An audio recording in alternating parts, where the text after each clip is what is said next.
En las tierras donde el viento del invierno corta como cuchilla y las campanas marcan el paso implacable del tiempo, hay historias que no se cuentan en voz alta, pero que viajan de boca en boca como susurros sagrados. Historias en las que un solo gesto, tan breve como encender una vela en la oscuridad, cambia para siempre el rumbo de varias vidas. Esta es la crónica de un hombre que, sin buscarlo, escribió su destino y el de otros, con la tinta invisible de la compasión. Y que nos recuerda que el bien y el mal siempre regresan, como las olas que vuelven una y otra vez a la orilla. En tiempos de la dinastía Song, vivía un joven de aguda inteligencia y férrea voluntad llamado Don Esteban de la Vega.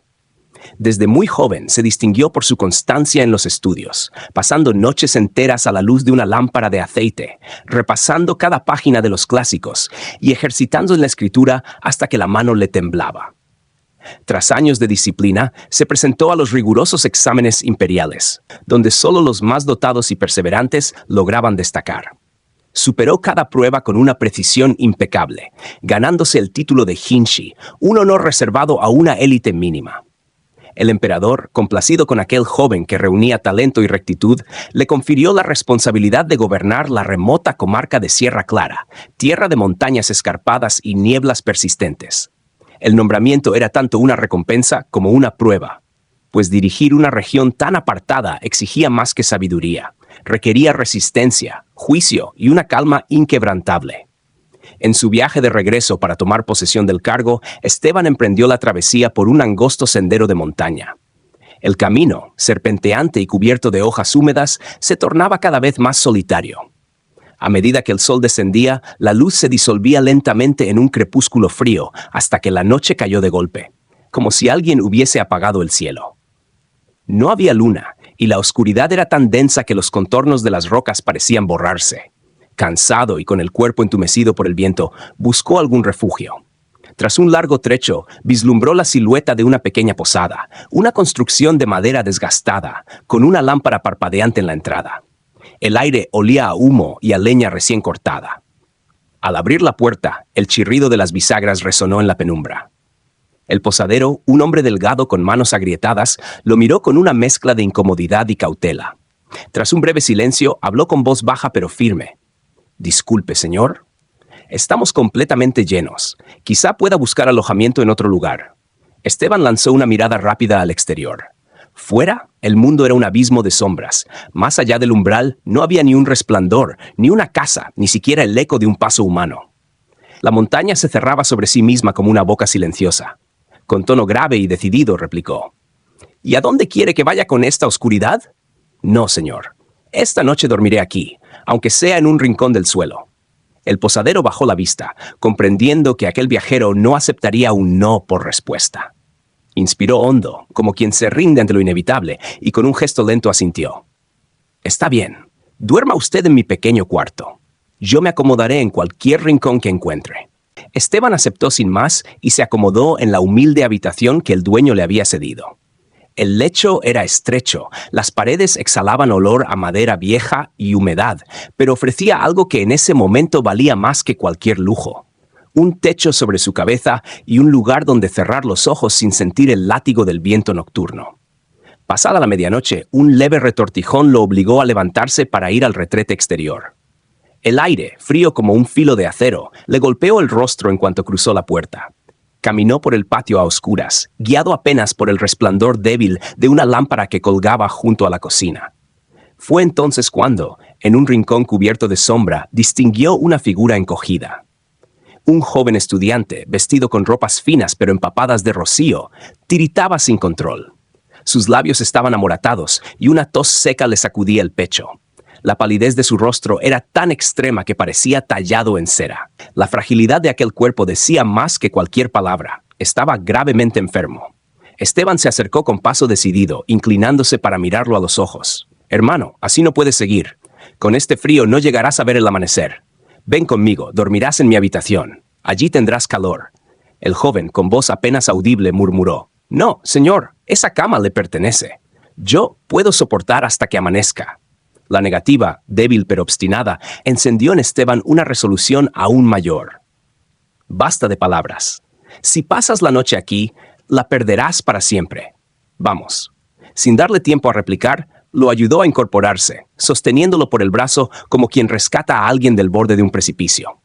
Lo llevó casi a empujones hasta la habitación, lo acomodó bajo las mantas y comprobó que el calor de la lana le devolvía un leve color al rostro. Después, sin vacilar, tomó su propia capa. Salió de nuevo al patio y buscó un rincón protegido del viento donde pasar el resto de la noche, arropándose como podía. Con el primer resplandor del amanecer, el posadero abrió la puerta de la habitación para recoger unas pertenencias. Un grito ahogado le brotó de la garganta. Sobre la cama, el joven yacía inmóvil, la piel aún más pálida que la noche anterior. El pecho, perforado por más de 10 heridas de cuchillo, estaba cubierto por una sangre oscura y seca, señal de que la muerte lo había alcanzado muchas horas antes. El posadero, con el rostro descompuesto y la respiración entrecortada, entendió al instante lo que había ocurrido. Hacía apenas unos días, un matón del barrio, temido por todos y conocido como Ramiro el Malo, se había presentado en la posada exigiendo dinero de protección. Ante la negativa rotunda del dueño, el rufián le había dejado una advertencia que todavía le helaba la sangre. «Si no pagas, te haré pagar con tu vida». Ahora, la escena frente a él no dejaba lugar a dudas. Aquella noche, amparado por la oscuridad y el silencio, Ramiro había entrado en la habitación con intención de cumplir su amenaza, convencido de que en la cama dormía el posadero.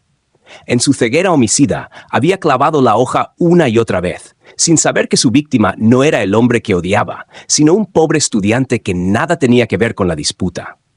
Con las manos temblando, el posadero corrió a avisar a las autoridades. Los alguaciles llegaron al amanecer, retiraron el cuerpo sin vida y comenzaron de inmediato la pesquisa. La sangre seca, el patrón de las heridas y el testimonio del dueño bastaron para encaminar la investigación. No tardaron en dar con Ramiro. Lo encontraron en una casa de apuestas, con la mirada turbia y el aliento cargado de alcohol. Llevado a la cárcel, soportó apenas unas horas de interrogatorio antes de quebrarse. Su confesión fue clara y sin rodeos, la sentencia rápida e inapelable. Pocos días después, el verdugo cumplió su trabajo. Del joven estudiante no se halló pista alguna. Nadie reclamó su cuerpo. Nadie vino a preguntar por él. Todo indicaba que había llegado de tierras lejanas, quizá de paso hacia un destino que nunca alcanzaría. Fue enterrado como un desconocido en el cementerio común, en una tumba humilde marcada solo por una estaca de madera. A la mañana siguiente del entierro, Esteban caminó hasta aquel rincón apartado del camposanto. Se arrodilló frente a la tierra fresca, inclinándose 3 veces con solemnidad. Después encendió un manojo de ofrendas de papel que ardieron lentamente, dejando volutas de humo que se perdían en el aire frío. Su pecho estaba oprimido por una certeza que no podía ignorar. Aquel muchacho, sin saberlo, había recibido las puñaladas que iban dirigidas a él, salvándole la vida. Desde entonces, Esteban desempeñó su cargo con una gratitud silenciosa y una justicia inquebrantable. Protegió a los indefensos, defendió a los pobres y castigó a los abusadores con mano firme. Los años se deslizaron como agua de río, y cuando alcanzó los 60, convertido ya en don Esteban, sus cabellos se habían vuelto completamente blancos. Mirando hacia atrás, sabía que la noche en aquella posada no solo había cambiado su destino, sino que lo había definido para siempre. Ese año, en la víspera de Año Nuevo, la casa señorial de los de la Vega permanecía en un silencio casi solemne. Su esposa había muerto 3 inviernos atrás, y sus 2 hijos, don Alonso y don Rodrigo, servían como funcionarios en comarcas lejanas. Pero aquel invierno, la ausencia de sus hijos convirtió la víspera de Año Nuevo en un eco frío dentro de la gran casa. Don Esteban, con el porte erguido, pero el corazón un poco más pesado que de costumbre, decidió salir a caminar por el jardín. 2 doncellas lo seguían de cerca, iluminando el sendero empedrado con faroles de aceite, cuyas llamas danzaban suavemente con la brisa nocturna. Mientras recorría el sendero, sus pasos se detuvieron de golpe. En lo alto de la vieja acacia, recortada contra el cielo invernal, una silueta inmóvil parecía observarlo. La postura, agazapada y atenta, era inconfundible. Alguien se escondía entre las ramas. Sin alterar el tono de su voz ni mostrar sorpresa, se volvió hacia las jóvenes que lo acompañaban. «Id a la cocina y pedid que preparen una buena mesa de empanadas de ajo y cordero, que la pongan en el pabellón del frente, junto con un par de botellas del vino añejo. Esta noche quiero tomarme unas copas con tranquilidad. Ellas obedecieron sin cuestionar y desaparecieron tras los muros de la casa. Poco después, en la mesa de piedra del pabellón, humeaban las empanadas, el vino brillaba bajo la luz temblorosa de los faroles y el aroma de cordero especiado llenaba el aire frío. Don Esteban despidió a las doncellas con un gesto y esperó a que todo quedara en silencio. Entonces, mirando hacia la copa oscura de la acacia, habló con voz clara. «Amigo de las alturas, ya no queda nadie. Baja y acompaña a este viejo un rato». La figura se movió con cautela, descendiendo por el tronco hasta tocar tierra. Apenas sus pies rozaron el suelo, el hombre se dejó caer de rodillas, inclinó la cabeza y golpeó la frente contra el empedrado. Su voz, quebrada por la vergüenza, brotó entre jadeos. «Señor, perdóneme. Merezco morir».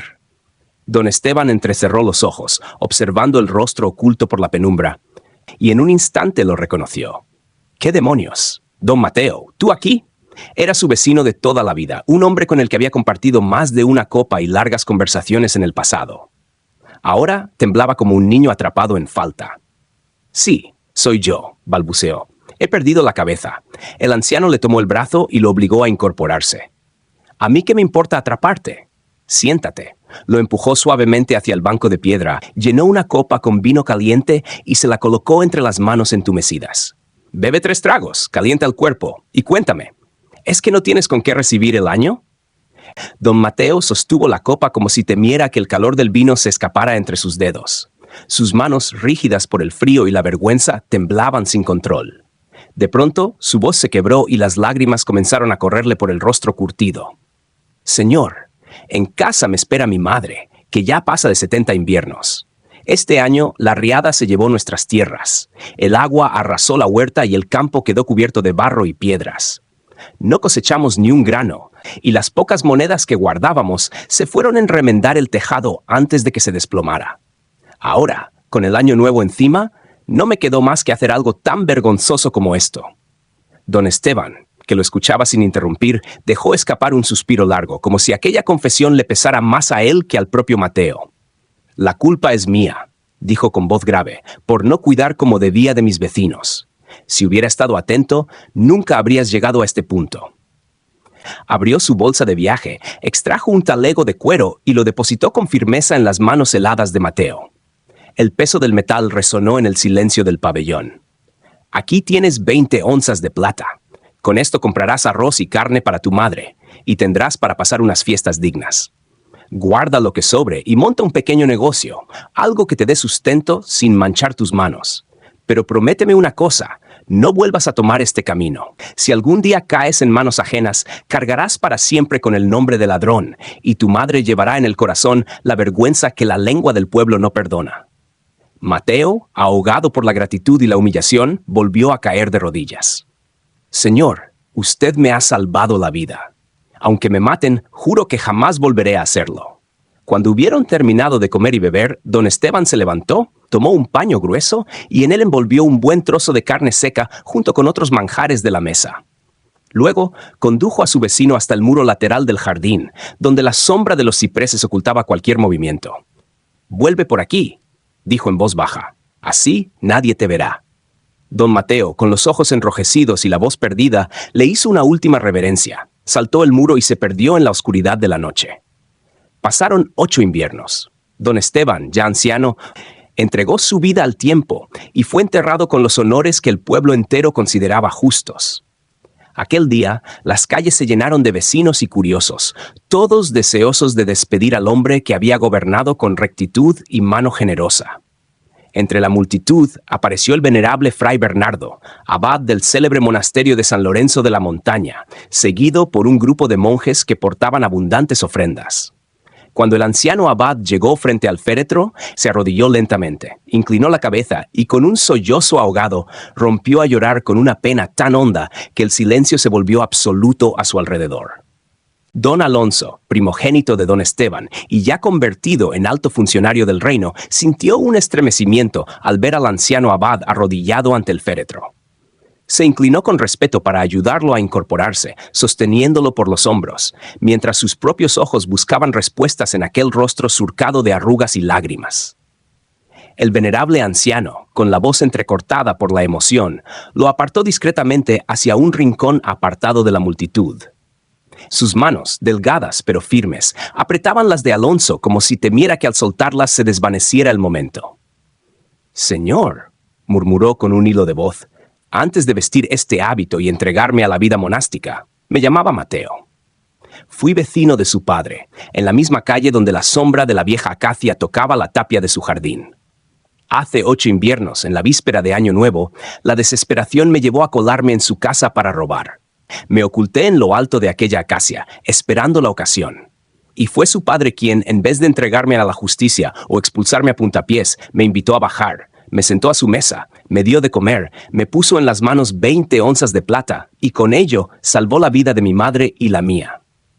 La voz del abad se quebró, pero continuó, como si aquella confesión hubiera estado aguardando años para salir a la luz.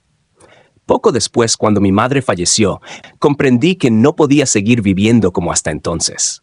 Me rapé la cabeza, crucé las puertas del monasterio de San Lorenzo de la Montaña y me dediqué a la oración y al servicio. Si hoy tengo un lugar en el camino de la fe y soy digno de vestir esta túnica, es porque aquel hombre me dio la oportunidad de volver a caminar por la senda correcta. Don Alonso permaneció inmóvil, incapaz de articular palabra. El peso de aquella revelación le golpeaba el corazón. Nunca imaginó que un gesto silencioso de su padre, en una noche helada de invierno, hubiera sembrado la semilla que transformaría a un hombre perdido en un monje venerado.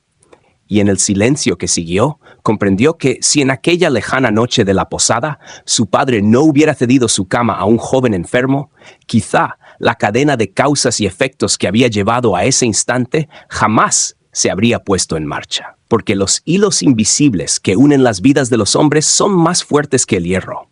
Y nadie, absolutamente nadie, puede llegar a desentrañar por completo el misterio que tejen. La historia de Don Esteban nos deja una enseñanza profunda sobre el principio de causa y efecto, lo que en las tradiciones orientales se conoce como karma, y que en nuestra lengua podría entenderse como la ley de la siembra y la cosecha. Cada acción, por pequeña o silenciosa que parezca, genera una cadena de consecuencias que tarde o temprano regresan a quien las provocó. Cuando Don Esteban cedió su cama a un joven enfermo, no buscaba recompensa ni reconocimiento. Simplemente actuó movido por la compasión. Ese gesto aparentemente aislado salvó su vida esa misma noche. Y cuando ayudó a don Mateo, impidiéndole caer en la vergüenza y el crimen, no solo protegió a un vecino, sino que encendió en él la chispa de una transformación que lo llevó a convertirse en un hombre de fe. La vida nos recuerda que lo que damos regresa multiplicado, aunque no siempre de la forma ni en el momento que imaginamos. El bien que sembramos hoy puede florecer años después, quizá cuando más lo necesitemos, y a veces en manos de personas que jamás creímos volver a encontrar. Por eso, cultivar la bondad, la empatía y la justicia no es solo un acto moral, es construir un destino en el que, cuando los vientos de la vida soplen en contra, siempre habrá alguien que, sin saberlo, nos devuelva la misma luz que un día le dimos. Porque la rueda del destino nunca se detiene, y cada paso que damos hoy prepara el camino que pisaremos mañana.